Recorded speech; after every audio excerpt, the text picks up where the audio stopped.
Job English preparation সিরিজে আমরা আজ আলোচনা করব রাইট ফর্ম অফ ভার্বসের বেসিক রুলসের ২ নম্বর রুলটি।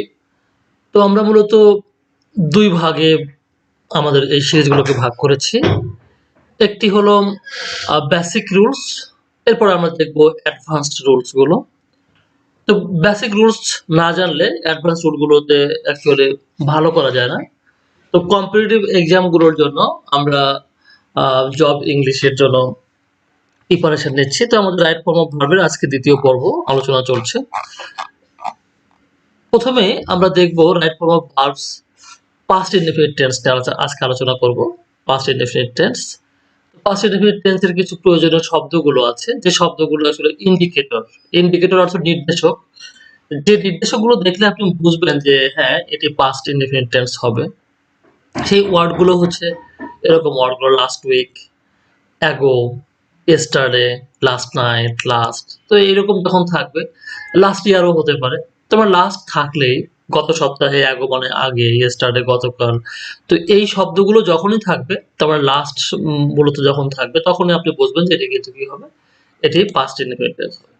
তো একইভাবে কখনো কখনো আপনি লাস্ট দেখবেন না, তারপরেও আপনাকে বুঝে নিতে হবে যে হ্যাঁ এখানে লাস্টই বোঝানো হচ্ছে। যদি বলা হয় 1971 সালের ঘটনা, 1971 সালে অনেক শহীদ তাদের জীবন দিয়েছিলেন।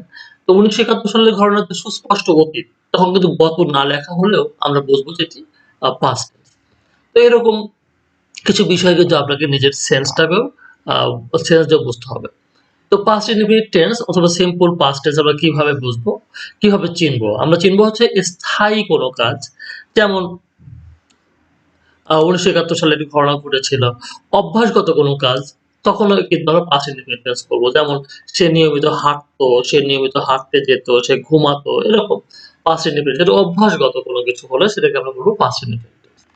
তো আমরা এরপরে দেখছি স্ট্রাকচারটা দেখছি, পাস্ট ইনডিফিনিট টেন্সের স্ট্রাকচার কেমন হয়ে থাকে। পাস্ট ইনডিফিনিট টেন্সে মূলত প্রথমে সাবজেক্ট আসে, সাবজেক্টের পরে ভার্ব আসে, ভার্ব আসে পাস্ট ফর্মে। তো পাস্ট ফর্মটা আমরা চিনি, যেমন গো থেকে ওয়েন্ট, সি থেকে স, টেক থেকে টুক, রাইট থেকে রোড, মেক থেকে মেড। তো এগুলো আমরা দেখবো, একটু পরে দেখবো। এরপরে মূলত অ্যাডভার্ব অফ টাইম আসে। অ্যাডভার্ব অফ টাইম বলতে কিন্তু আমি আপনাদের একটু আগে দেখালাম ওই যে অ্যাগো, সাম ডেজ অ্যাগো, তারপরে ইন 1971, ইয়েস্টারডে, লাস্ট উইক, এই যে এগুলোকে বলা হচ্ছে অ্যাডভার্ব অফ টাইম। তো অ্যাডভার্ব অফ টাইম বসে এবং তারপরে বাকি অংশ থাকলে সেটাকে বসবে। তো আমরা দেখলাম যে পাস্ট ইনডিফিনিট টেন্সে যেখানে লেখা আছে he liked me, he liked me, সে আমাকে পছন্দ করেছিল। আমরা বললাম যে লাস্ট সামার, গত গ্রীষ্মকালে সে আমাকে পছন্দ করেছিল। এই যে এখানে কিন্তু আমরা পাস্ট ইনডিফিনিট টেন্স বুঝতে পারলাম যে হি লাইকড মি। এখানে কি দেখলাম আমরা যে ভার্বের পরে পাস্ট ফর্ম হয়েছে, লাইকটা মূল ফর্ম, প্রেজেন্ট ফর্ম, এগুলো পাস্ট ফর্ম হয়ে গেছে লাইকড। আর নিয়মিত বোঝাতে সাধারণত যেটি ব্যবহার করা হয় নিয়মিত বা অভ্যস্ত বোঝাতে, যেমন আমরা বাংলা বলতে পারি আমি সাধারণত তাকে সাহায্য করতাম, এখন হয়তো করি না, আমি তাকে সাহায্য করতাম। তো সাবজেক্টের পরে তখন কি হয়, ইউজ টু হয়।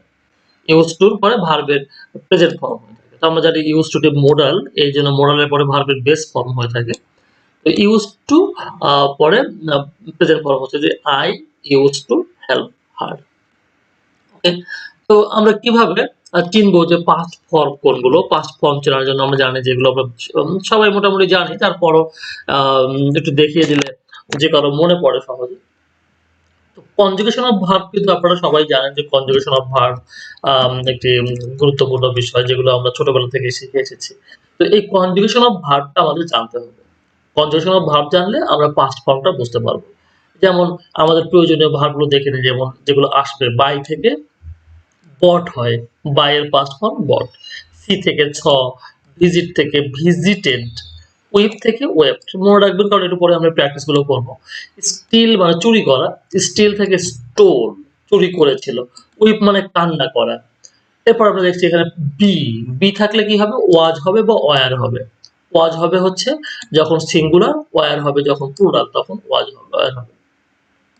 তবে সেগুলো পরে দেখছি। এনকাউন্টার কখন হবে, এনকাউন্টার পাস্ট ফর্ম হবে এনকাউন্টার্ড। গেট হবে, গেট থেকে গট হবে, বিকাম থেকে বিকেম, পজেস, পজেস থেকে পজেসড, লাভ থেকে লভড। ওকে, তো আমরা জানি যে অনুশীলনের বিকল্প নেই। অনুশীলন, অনুশীলন, অনুশীলন এবং অনুশীলন। তো প্র্যাকটিস, প্র্যাকটিস এবং প্র্যাকটিস। তো প্র্যাকটিস আপনি করবেন ঠিক আছে। কিন্তু শুধু প্র্যাকটিস করলেই হবে না। প্র্যাকটিসটা কিন্তু আপনাকে রাইট ওয়েতে করতে হবে। একজন মানুষ পরিশ্রম করলে উন্নতি করে। এটা আমরা শুনে থাকি। কিন্তু শুধু পরিশ্রম করলেই উন্নতি হয় না। কারণ পরিশ্রম যদি কেউ সঠিক পথে না করে তাহলে সে কিন্তু ডেভেলপ করতে পারবে না। ভুল পথে অনেক অনুশীলন করলেও কিন্তু কেউ পারফেক্ট হতে পারে না। তো এইজন্য আমরা বলছি যে practice, practice, practice in a right way. Okay, তাহলে আমরা দেখছি পাস্ট ইনডিফিনিট টেন্স এর কিছু এই দেখে এসেছি আমরা যে লাস্ট উইক কিন্তু এখানে আছে। আপনি ইন্ডিকেটর দেখবেন যে একটি সেন্টেন্সে কি ইন্ডিকেটর আছে। আপনাকে ইন্ডিকেট করে আপনাকে দেখাবে যে হ্যাঁ, আপনি এইভাবে বুঝবেন যে এটি কোন টেন্স। লাস্ট উইক যেহেতু আছে আপনি কি করবেন এখানে বাই থেকে বট করবেন। He bought the book last week. He bought the book last week. সে কি করেছিল? একটি বই কিনেছিল। গত সপ্তাহে একটি বই, গত সপ্তাহে বইটি কিনেছিল। তো এগুলো আমি একটি করে দিয়েছি যে আপনার জন্য একটি করে দিয়েছি। পরেরগুলো আমরা নিজেরা এখানে করছি এবং সবগুলো আমি করব না। আপনারা কিছু, কিছু আপনাদের জন্য রেখে দেব। I see him long ago। তাহলে সি থেকে আপনি কি করবেন? SAW আপনি স করবেন। I saw him long ago। আমি তাকে অনেক আগে দেখেছিলাম। অনেক আগে দেখেছিলাম। saw him long ago। তো yesterday we visited মুজিবনগর। তো visited কিন্তু হবে এখানে VISITED visited। তাহলে বুঝতে পারলাম যে ভিজিট থেকে visited. A bird catch a chicken yesterday আপনারা কি করবেন? ইয়েস, হয়তো ভুলে গেছেন কিন্তু অবশ্যই ক্যাচ থেকে কট করবেন। ক্যাচ থেকে ক্যাস্ট করবেন না। ক্যাস্ট কোনো শব্দ নেই। The child weep seriously. Weep seriously আসলে খুব বেশি কান্না করেছিল বাচ্চাটা। গতকাল বাচ্চাটা খুব বেশি কান্না করেছিল। তো আপনাদের কিন্তু ওয়ার্ড গুলো আমি লিখে দিয়েছি কোনটি পাস্ট ফর্ম হবে। উইপ থেকে ওয়েপ্ট হবে। তাহলে আমি এখানে লিখবো অ্যানসারটি wept. The child wept seriously yesterday. এরপর দেখছি আমরা যে a thief stole my house last night. গত রাতে একজন চোর আমার বাসায় চুরি করেছে। একজন চোর আমার বাসায় চুরি করেছে। তাহলে আমরা কি করবো এখানে? স্টিল থেকে স্টল। ওকে? এগুলো আপনারা নিজেরাই পারবেন, নিজেরাই করে নেবেন। এগুলো আমাকে পারলে কমেন্টে জানিয়ে দিবেন যে ৬ নম্বরে কি হবে, ৭ নম্বরে কি হবে এবং ৮ নম্বরে কি হবে। তো ৭ নম্বরে কি হবে সেটা আমি দেখিয়ে দেই। যেমন দেখেছিলাম যে ওয়াজ বা ওয়্যার, বি মানে হচ্ছে ওয়াজ বা ওয়্যার। তো আমরা মনে রাখবো যে আই এর সঙ্গে হবে হলো আই এবং third person singular number. I এবং third person singular number, singular third person singular number এর সঙ্গে আপনারা ইউজ করবেন হচ্ছে ওয়াজ। ওয়াজ। আর বাকি সবার সাথে কিন্তু আপনারা ওয়াজ ব্যবহার করবেন না। কি ব্যবহার করবেন? আপনারা সেখানে ব্যবহার করবেন ওয়্যার। তার মানে আপনি অন্য যেকোনো টেন্সই হোক না কেন সেক্ষেত্রে আপনি ওয়্যার ব্যবহার করবেন। থার্ড আই এবং থার্ড পারসন সিঙ্গুলার নাম্বারের বেলায় ওয়াজ ব্যবহার করবেন এবং বাকি যখন সাবজেক্টগুলো থাকবে বাকিগুলো মানে অন্যগুলোর কথা বলছি আমি আদার্স আদার্স যখন সাবজেক্ট হবে আদার্স আদার্স হলে তখন আপনারা কি করবেন? ওয়্যার করবেন। আদার্স হলে ওয়্যার করবেন। তো আমরা দেখলাম যে এখানে কিন্তু এই উই আমাদের যে সাবজেক্টটি আছে এটি কিন্তু আই এর মধ্যে পড়ে না এবং থার্ড পারসন সিঙ্গুলার নাম্বারও না। এটা হচ্ছে ফার্স্ট পারসন প্লুরাল নাম্বার। তাহলে আদার্স এর মধ্যে পড়ে সেহেতু আমরা এখানে ওয়্যার ব্যবহার করব। এই যে ওয়্যার ব্যবহার করব এখানে। We were WERE were, we were. তো মোটামুটি আমরা বুঝতে পারলাম যে কিভাবে পাস্ট ইনডিফিনিট টেন্স করতে হয়। এগুলোই সাধারণভাবে এরকমভাবে পাস্ট ইনডিফিনিট টেন্স করতে হয়। তবে একটু অন্যান্য কিছু জায়গায়ও পাস্ট ইনডিফিনিট টেন্স করতে হয় সেগুলো আমরা দেখে নিচ্ছি। সো দ্যাট আমরা বুঝতে পারি যে কোথায়, কোথায় পাস্ট ইনডিফিনিট টেন্স হয়। এটা ক্লিয়ার ধারণা থাকলে আপনার ভুল কম হবে। আপনারা সেন্টেন্স কখনো, কখনো দেখেন যে কনজাংশন ওয়ালা সেন্টেন্স থাকে। কনজাংশন গুলোতে আপনার মূলত এগুলোকে আমরা বলি যে কমপ্লেক্স সেন্টেন্স। তো এই কমপ্লেক্স সেন্টেন্স গুলোতে এই যে আফটার এবং বিফোর যখন থাকে তখন পাস্ট ইনডিফিনিট টেন্স ব্যবহার করা হয়। যখন আফটার থাকে এবং বিফোর থাকে তখন পাস্ট ইনডিফিনিট টেন্স ব্যবহার করা হয়। তো আপনাদের মনে রাখতে হবে এরকম যে আফটার এর পূর্বে পাস্ট ইনডিফিনিট টেন্স হয়। আফটার এর পূর্বে তার মানে উল্টা। আফটার মানে পরে আর পাস্ট ইনডিফিনিট টেন্স হলো পূর্বে তার মানে আগে এবং বিফোর এর পরে পাস্ট ইনডিফিনিট টেন্স। আফটার এর আগে এবং বিফোর এর পরে। আপনারা এভাবে মনে রাখবেন যে পাস্ট ইনডিফিনিট টেন্স আফটার এর আগে বিফোর এর পরে। তাহলে আপনি দেখবেন খুব সহজেই কিন্তু এগুলো করতে পারছেন যে the students had stood up. তো আমরা এখানে দেখলাম যে এখানে কি আছে, এই যে বিফোর আছে, এই যে বিফোর আছে। তো বিফোর থাকলে তার পরে কিন্তু কি হবে, পাস্ট ইনডিফিনিট টেন্স হবে। তাহলে এখানে কি আছে, the teacher came, the teacher came, আমরা কি লিখবো, দ্য টিচার কেম, কেম। এরকম এখানে অ্যান্সারটা কি হবে, অ্যান্সারটা আমাদের কিন্তু এরকম হবে যে the students students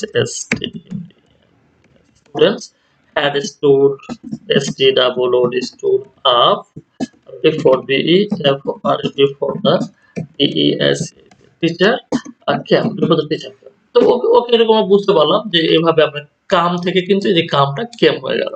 তো পরেরগুলো আমি এভাবে পুরোটা লিখবো না, আমি জাস্ট একটি ওয়ার্ড ওয়ার্ড দিয়ে অ্যান্সার লিখে দেবো। I learned my lesson after father had arrived. তো আমরা শিখেছি যে আফটার এর আগে পাস্ট ইনহেরিটেন্স হয়। আর বিফোর এর পরে হয়। যে বিফোর এর পরে কিন্তু আমরা দেখেছিলাম। আর এখানে দেখেছি যে আফটার আগে হয়।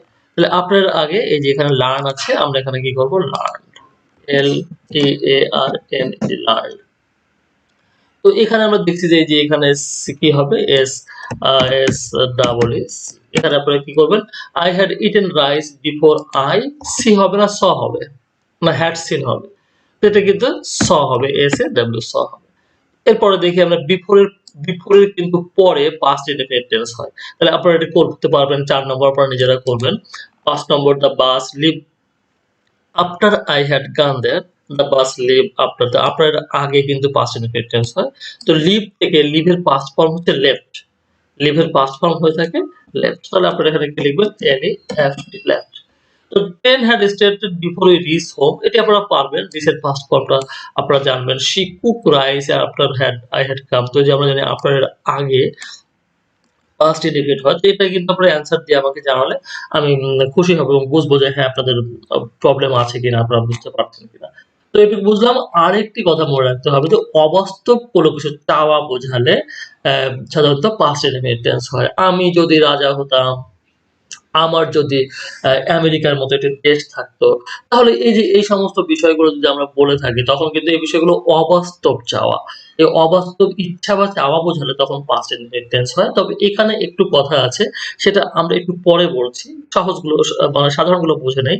I wish I get the job, আমার ইচ্ছা ছিল যদি আমি চাকরিটা পেতাম। তার মানে চাকরিটা পাওয়া হয়নি, এটা অবাস্তব। তাহলে গেটটা কি হয়ে যাবে, গট হয়ে যাবে। যখনই এরকম অবাস্তব ইচ্ছা থাকবে তখনই ভার্বের পাস্ট ফর্ম হবে। I wish I got the job. একইভাবে I wish I see you, I wish I see you. তাহলে এখানে কি হবে, আই উইশ আই, আপনারা এটা পারবেন কারণ এটা গট করেছেন। এটি কেন পারবেন না, এটি অবশ্যই পারবেন, এটা আপনারা, আমি করছি না। এরপর দেখছি he wish he become a doctor, তাহলে হি উইশেস, সে চায় যে সে একজন ডক্টর হবে। তাহলে এখানে বিকাম থেকে কি হবে, ইয়েস বিকাম থেকে অবশ্যই বিকেম হবে, বিকেম হবে। এরপর দে উইশ দে পজেস, তো এটাও পারবেন আপনারা, কারণ হচ্ছে যে আপনারা শিখেছেন যে উইশ থাকলে ভার্বের পাস্ট ফর্ম হয়ে থাকে। I wish I a singer, তো এই যে এখানে আমি কিন্তু আপনাদেরকে একটু দেখাবো, সেটি হচ্ছে যে যদিও আমরা শিখেছি যে আই এর পরে ওয়াজ হয়, আই এর পরে ওয়াজ হয়, যেখানে দেখেছিলাম যে আই এর পরে এই যে আই এবং থার্ড পারসন সিঙ্গুলার নাম্বারের পরে ওয়াজ হয়, এটি কিন্তু আমরা শিখেছি। কিন্তু যখন ইচ্ছে বোঝাবে, যখন তার মানে এই যে অবাস্তব ইচ্ছা বা চাওয়া যখন বোঝাবে, তখন কিন্তু এই যে আমি সিঙ্গার না, I am not a singer, কিন্তু আমি চাই যে আমি যদি সিঙ্গার হতাম, তাহলে বির ক্ষেত্রে আমরা কিন্তু কি করব, ওয়াজ দিব না। I wish I was, I wish I was a singer, না এটি ভুল হবে। ভুল করে আমরা কি করবো, আমরা সঠিক লিখবো যে আই ওয়ার এ সিঙ্গার। তারপর আপনারা মনে রাখবেন এভাবে যে যদি সেন্টেন্সটিতে কি থাকে, যদি সেন্টেন্সটিতে ইচ্ছা থাকে এবং এখানে যদি বি থাকে, বি বি ভার্বের ক্ষেত্রে ওয়াজ হবে না কখনো, সেটি হবে were. My mother wishes her father alive, আমার আমার মা চায় যে তার বাপ যদি বেঁচে থাকতো। তার বাবা তো মারা গেছে, তো বেঁচে থাকবে কিভাবে সে? তাহলে সেক্ষেত্রে কি হচ্ছে, হার ফাদার, এখানে কি হবে, ওয়াজ হবে না ওয়ার হবে? আমরা জানি যে এখানে কিন্তু সব সময়ই ওয়ার হবে। Her father war alive. I wish, আমার আমার ইচ্ছা তোমাকে যদি ভালোবাসতে পারতাম। তো আই উইশ তোমাকে ভালোবাসতে পারি না আমি। তো সেক্ষেত্রে কি করবো আমরা? আমরা জানি এখানে কি হয়, ভার্বের পাস্ট ফর্ম হবে। তো এখানে I wish I a poet, এটিও আপনারা পারবেন।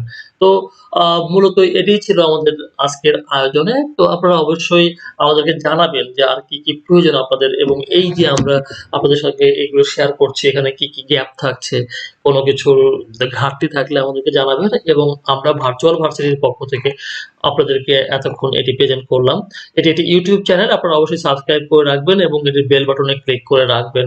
আর হোয়াইট বোর্ড একটি Facebook পেজ, এটি কিন্তু আপনারা লাইক করে রাখবেন। কারণ যারা Facebook এ বেশি সময় থাকেন তারা কিন্তু সবসময় জানতে পারবেন যে কখন কোনটি আপলোড দেওয়া হচ্ছে।